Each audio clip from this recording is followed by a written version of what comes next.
ದರ್ಶನ್ ಪರವಾಗಿ ವಾದವನ್ನ ಮಂಡಿಸಲಿದ್ದಾರೆ ಸಿವಿ ನಾಗೇಶ್. ಜಾಮೀನು ಅರ್ಜಿ ಸಲ್ಲಿಕೆ ಬಳಿಕ ವಾದ ಮಂಡನೆಯಾಗುತ್ತೆ. ಸೋಮವಾರ ದರ್ಶನ್ ಜಾಮೀನು ಅರ್ಜಿ ಸಲ್ಲಿಕೆ ಆಗುವಂತ ಸಾಧ್ಯತೆಗಳಿದೆ. ಅರ್ಜಿ ಸಲ್ಲಿಕೆಯನ್ನ ಮಾಡ್ತಾರೆ ದರ್ಶನ್ ಪರ ವಕೀಲರು.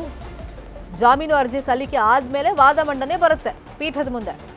ದರ್ಶನ್ ಪರ ವಾದವನ್ನ ಮಂಡಿಸಲಿದ್ದಾರೆ ಸಿವಿ ನಾಗೇಶ್. ಆಲ್ರೆಡಿ ವಿಜಯಲಕ್ಷ್ಮಿ ಅವರು ಸಿವಿ ನಾಗೇಶ್ ಹತ್ರ ಮಾತಾಡಿದ್ದಾರೆ. ತನ್ನ ಗಂಡನನ್ನ ಹಿಂಗಾದ್ರೂ ಮಾಡಿ ಈ ಕೊಲೆ ಕೇಸಿಂದ ಜಾಮೀನು ಕೊಡಿಸಿ ಹೊರಗಡೆ ಕರ್ಕೊಂಬನ್ನಿ ಅಂತ ಹೇಳಿ ಮನವಿ ಮಾಡ್ಕೊಂಡಿದ್ದಾರೆ.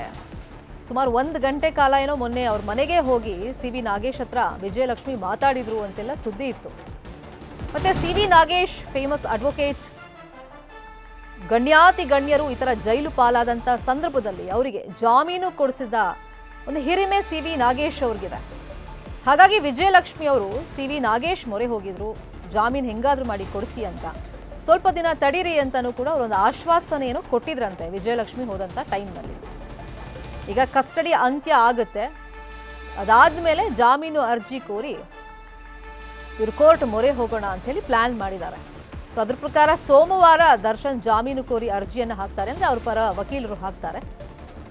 ಸೊ ಅರ್ಜಿ ವಿಚಾರಣೆ ಯಾವಾಗ ಬರುತ್ತೆ, ಸೊ ಆವಾಗ ವಾದ ಮಂಡನೆಯನ್ನ ಸಿವಿ ನಾಗೇಶ್ ಮಾಡ್ತಾರೆ. ದರ್ಶನ್ ಪರವಾಗಿ ವಾದವನ್ನ ಮಂಡಿಸಲಿದ್ದಾರೆ ಸಿವಿ ನಾಗೇಶ್. ಜಾಮೀನು ಅರ್ಜಿ ಸಲ್ಲಿಕೆ ಬಳಿಕ ವಾದ ಮಂಡನೆಯಾಗುತ್ತೆ. ಸೋಮವಾರ ದರ್ಶನ್ ಜಾಮೀನು ಅರ್ಜಿ ಸಲ್ಲಿಕೆ ಆಗುವಂತ ಸಾಧ್ಯತೆಗಳಿದೆ. ಅರ್ಜಿ ಸಲ್ಲಿಕೆಯನ್ನ ಮಾಡ್ತಾರೆ ದರ್ಶನ್ ಪರ ವಕೀಲರು.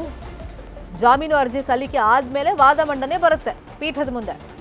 ದರ್ಶನ್ ಪರ ವಾದವನ್ನ ಮಂಡಿಸಲಿದ್ದಾರೆ ಸಿವಿ ನಾಗೇಶ್. ಆಲ್ರೆಡಿ ವಿಜಯಲಕ್ಷ್ಮಿ ಅವರು ಸಿವಿ ನಾಗೇಶ್ ಹತ್ರ ಮಾತಾಡಿದ್ದಾರೆ. ತನ್ನ ಗಂಡನನ್ನ ಹಿಂಗಾದ್ರೂ ಮಾಡಿ ಈ ಕೊಲೆ ಕೇಸಿಂದ ಜಾಮೀನು ಕೊಡಿಸಿ ಹೊರಗಡೆ ಕರ್ಕೊಂಬನ್ನಿ ಅಂತ ಹೇಳಿ ಮನವಿ ಮಾಡ್ಕೊಂಡಿದ್ದಾರೆ. ಸುಮಾರು 1 ಗಂಟೆ ಕಾಲ ಏನೋ ಮೊನ್ನೆ ಅವ್ರ ಮನೆಗೆ ಹೋಗಿ ಸಿವಿ ನಾಗೇಶ್ ಹತ್ರ ವಿಜಯಲಕ್ಷ್ಮಿ ಮಾತಾಡಿದ್ರು ಅಂತೆಲ್ಲ ಸುದ್ದಿ ಇತ್ತು. ಮತ್ತೆ ಸಿವಿ ನಾಗೇಶ್ ಫೇಮಸ್ ಅಡ್ವೊಕೇಟ್. ಗಣ್ಯಾತಿ ಗಣ್ಯರು ಈ ತರ ಜೈಲು ಪಾಲಾದಂತ ಸಂದರ್ಭದಲ್ಲಿ ಅವರಿಗೆ ಜಾಮೀನು ಕೊಡಿಸಿದ ಒಂದು ಹಿರಿಮೆ ಸಿವಿ ನಾಗೇಶ್ ಅವ್ರಿಗಿದೆ. ಹಾಗಾಗಿ ವಿಜಯಲಕ್ಷ್ಮಿ ಅವರು ಸಿವಿ ನಾಗೇಶ್ ಮೊರೆ ಹೋಗಿದ್ರು, ಜಾಮೀನು ಹೆಂಗಾದ್ರೂ ಮಾಡಿ ಕೊಡಿಸಿ ಅಂತ. ಸ್ವಲ್ಪ ದಿನ ತಡೀರಿ ಅಂತಾನೂ ಕೂಡ ಅವರೊಂದು ಆಶ್ವಾಸನೆಯನ್ನು ಕೊಟ್ಟಿದ್ರಂತೆ ವಿಜಯಲಕ್ಷ್ಮಿ ಹೋದಂಥ ಟೈಮ್ನಲ್ಲಿ. ಈಗ ಕಸ್ಟಡಿ ಅಂತ್ಯ ಆಗುತ್ತೆ. ಅದಾದ್ಮೇಲೆ ಜಾಮೀನು ಅರ್ಜಿ ಕೋರಿ ಇವರು ಕೋರ್ಟ್ ಮೊರೆ ಹೋಗೋಣ ಅಂತ ಹೇಳಿ ಪ್ಲಾನ್ ಮಾಡಿದ್ದಾರೆ. ಸೊ ಅದ್ರ ಪ್ರಕಾರ ಸೋಮವಾರ ದರ್ಶನ್ ಜಾಮೀನು ಕೋರಿ ಅರ್ಜಿಯನ್ನು ಹಾಕ್ತಾರೆ, ಅಂದರೆ ಅವ್ರ ಪರ ವಕೀಲರು ಹಾಕ್ತಾರೆ.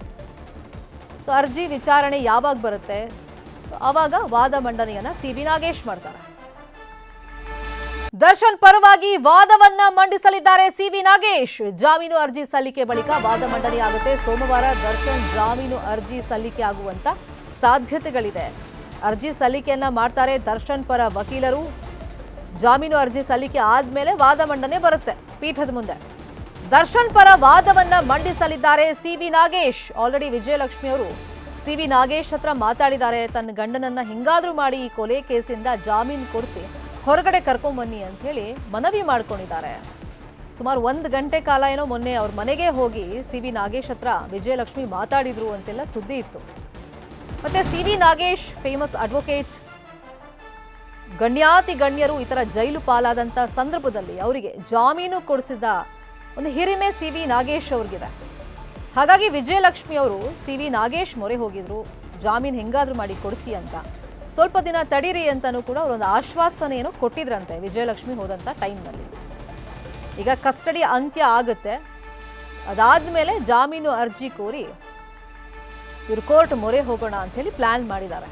ಸೊ ಅದ್ರ ಪ್ರಕಾರ ಸೋಮವಾರ ದರ್ಶನ್ ಜಾಮೀನು ಕೋರಿ ಅರ್ಜಿಯನ್ನು ಹಾಕ್ತಾರೆ, ಅಂದರೆ ಅವ್ರ ಪರ ವಕೀಲರು ಹಾಕ್ತಾರೆ.